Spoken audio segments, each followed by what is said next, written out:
আমরা মর্তবাসীরা ৩৬৫ দিনের অপেক্ষা করে থাকি মা তোমার আসার জন্য। কবে তুমি আসবে, কবে তোমার ওই মুখ দর্শন করব, তোমার সাথে সাথে তোমার ওই 4টি ছেলে মেয়েকেও আমরা দর্শন করতে পারবো, এই আশায় আমরা বসে থাকি। তুমি আসলেই কেমন জানি আকাশের রং পাল্টে যায়। তুমি আসলেই কেমন জানি মা প্রকৃতির মাঝে নতুন এক স্নিগ্ধতা দেখা দেয়। তুমি আসবে বলেই মা প্রকৃতি এক নতুনভাবে সেজে ওঠে। তাই তো বারে বারে আমরা তুমি আসায় নতুনভাবে সেজে উঠি মা।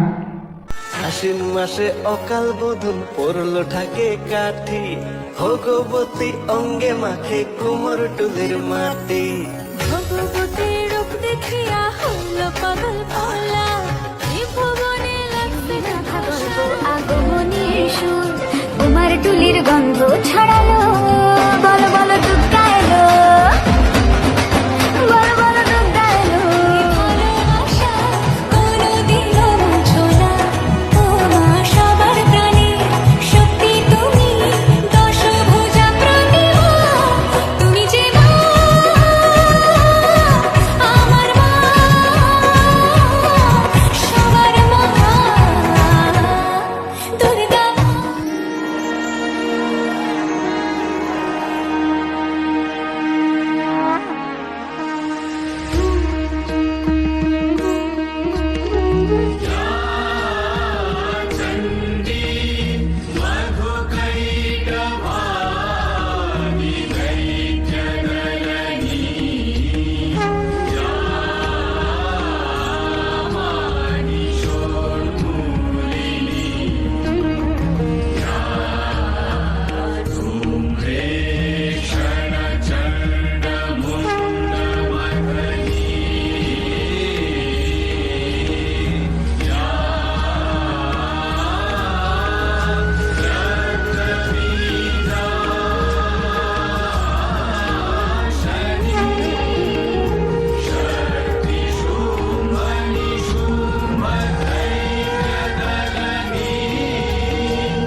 এই হলো দেবী পার্বতী যেই রূপে সন্তান লালন পালন করে থাকে।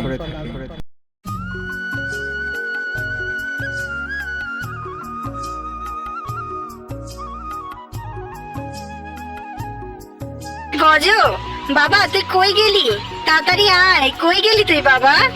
তাড়াতাড়ি আয়, ও গজ, গজ রে। হ্যাঁ মাতা বলো, তুমি ডাকছো কেন আমায়? এই তো আমি এখানেই আছি, বলো মাতা। কই গেছিলি বাবা? তোকে আমি কখন থেকে ডাকছি, তুই কি শুনতে পাচ্ছিস না আমার কথা? হ্যাঁ মাতা, আমি তো এই কৈলাসে একটু বেরিয়েছিলাম, সামনেই তো আমরা মামা বাড়ি বেড়াতে যাব, তাই তো সবাইকে মামা বাড়ি যাবো সেই কথা বলতে গিয়েছিলাম মাতা। আর হ্যাঁ মাতা, যেহেতু আমরা মামা বাড়ি যাচ্ছি, তোমার কাছ থেকে তোমার দুর্গা হওয়ার কাহিনী না শুনে তো আমার যাওয়াটাই সার্থক হবে না, বলো না মাতা। ও বেশ, এই কথা। তবে শোন, আমি তোকে সব কথা খুলে বলছি। তার আগে তুই দেখ তোর দুই বোন ভগিনী এবং তোর ভ্রাতা তারা তৈরি হয়েছে কিনা। আর হ্যাঁ, তোর বাহন কুচিকেও দেখে নিস, সে তৈরি হয়েছে কিনা, ভালো মতো দেখে নে। তবে শোন, এই অনেক বছর আগের কথা, এ আর কারো কাহিনী নয়, এ আমারই কাহিনী। তখন স্বর্গলোকে অসুরদের খুব অত্যাচার শুরু হয়। তো তখন সেই অসুরদের ধ্বংস করতে আমি নতুন এক দেবী মূর্তি ধারণ করি। তো আমার সেই দেবী মূর্তির নাম হলো কালিকা। অসুরদের হাত থেকে ভয়ঙ্কর কালীরূপ মূর্তি ধারণ করে দেবীর এই ভয়ঙ্কর কালীরূপ এই রূপের দেবী দুষ্টের দমন করে থাকে।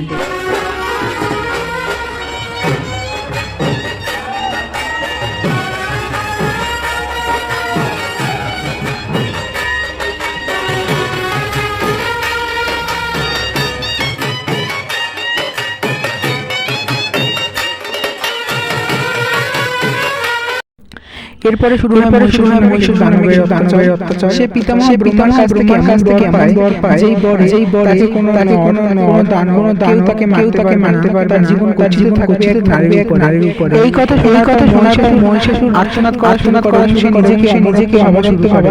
এরপর সে তার অত্যাচার স্বর্গরাজ্য দখল করে। স্বর্গরাজ্য দেবতাদের পাঠিয়ে দেয় স্বর্গ থেকে। দেবতাদের পাঠিয়ে স্বর্গের রাজা মনে করে।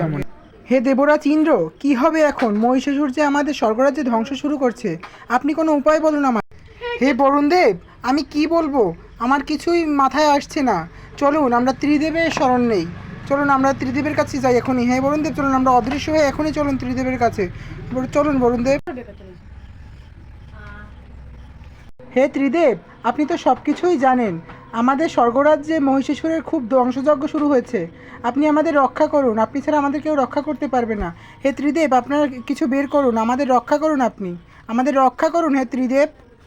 হে দেবতাগণ, ভয় পাবেন না, আমরা অবশ্যই উপায় বের করছি, চিন্তা হন। যেহেতু পিতামহ বরদান করেছিল কোনো দানব তাকে মারতে পারবে না, এক নারী তাকে মারতে পারবে। তাই সকল দেবগণ তৈরি করল নারী শক্তি। সকল দেবতাদের তৈরি হলো এক দিব্য মূর্তি। বাজলো তোমার আলোর বিনু, মাতলো রে ভুবন, বাজলো তোমার আলোর বিনু। আজ প্রভাতে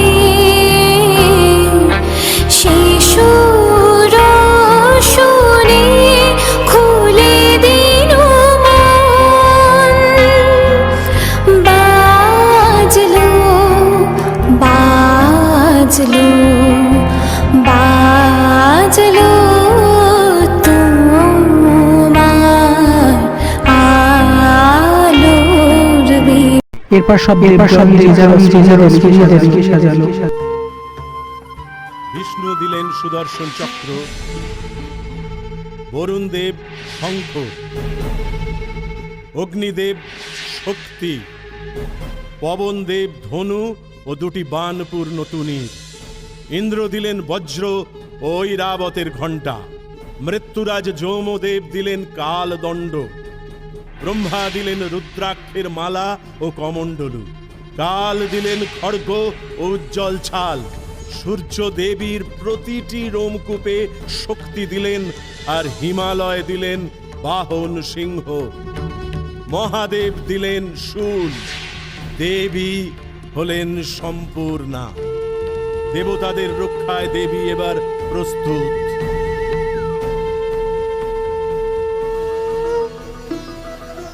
সকল দেবের তেজে তৈরি যে আমি মহাশক্তি, আমি দুর্বার, আমি দুর্গতি নাশিনী মা দুর্গা। সকল দেবের তেজে তৈরি যে আমি মহাশক্তি, আমি দুর্বার, আমি দুর্গতি নাশিনী মা দুর্গা। আমি সৃষ্টি হয়েছি তোরে বধিবারে, আমি বধিবারে তাই তোরে এইবারে। মহাশিব বিষ্ণু ও চন্দ্র, বরুণ পৃথ্বী আর ইন্দ্র, পিতামহ ব্রহ্মা ও সূর্য, সকল শক্তি দিয়ে গরমময় তনু জুড়ে বাজে বিজয়ের দুর্য। শুনি স্বপ্ন সমূহে দেবী তোমার বাণী, হয়তো বা শেষ হবে এই রণে আমার কাহিনী। অসুর আমি খুব বেশি নাহি সম্ভাবনা, ত্রিকালের আখ্যানে আমার ভাবনা। লিপিবদ্ধ হবে শুধু হিংস্র দেশ রূপে, তুমি জগন্মাতা তাই কহি চুপে চুপে। যদি হও সত্যই মহান, গণনা করিও মোরে তোমারই সন্তান। দেবী তুমি শত্রু, তবু তব হস্তে পরাজয়ে নাই লজ্জা মম। এই যুদ্ধ হয়তো অসম, তবু এই বর দাও, পরাজিত পুত্র এ অসুরে মাগো বলি। বেশ তাই হবে, আমার পূজা যতদিন হবে ভবে, তুমিও থাকবে আমার চরণে। এইবার তৈরি হও বরিতে মরণে।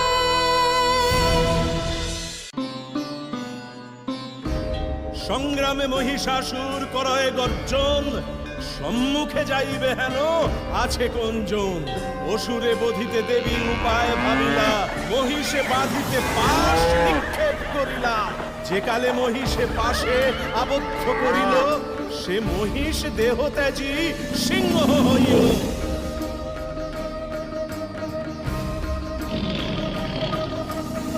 দেবীর সিংহ সাথে সিংহাসন রণে, দেখিয়া প্রমাদ বনে যতনের গণে। দুই সিংহ মাতে রণে ছাড়ে সিংহনাদ, দন্তাঘাতে নখাঘাতে সঘন বিবাদ।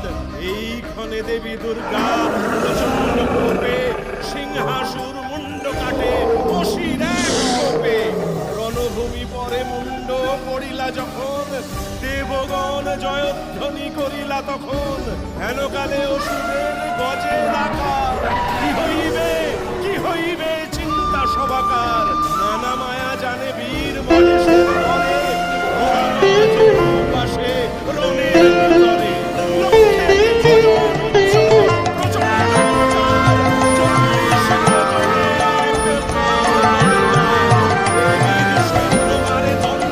একবার বিরাজ গো মা হৃদি কমলাসনে, একবার বিরাজ গো মা হৃদি কমলাসনে।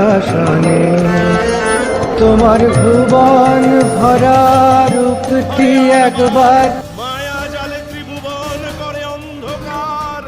শত শত পর্বত এক হয়ে আসে, কাল মেঘ জালে যেন পূর্ণচন্দ্র গ্রাসে। নাগ পাশে দেবী এবে বদ্ধ পরিপূর্ণ, শুলে করে অসুরের পক্ষ বিদীর্ণ। এইভাবে অসুরের গত হলো প্রাণ, ত্রিভুবন গে ওঠে মার জয়গান। মহিষ মূর্তিয়া রূপ মহিষমর্দিনী, তোমার শরণ মাগো নয় সর্বপ্রাণী। একবার বিরাজ গো মা হৃদি কমলাসনে।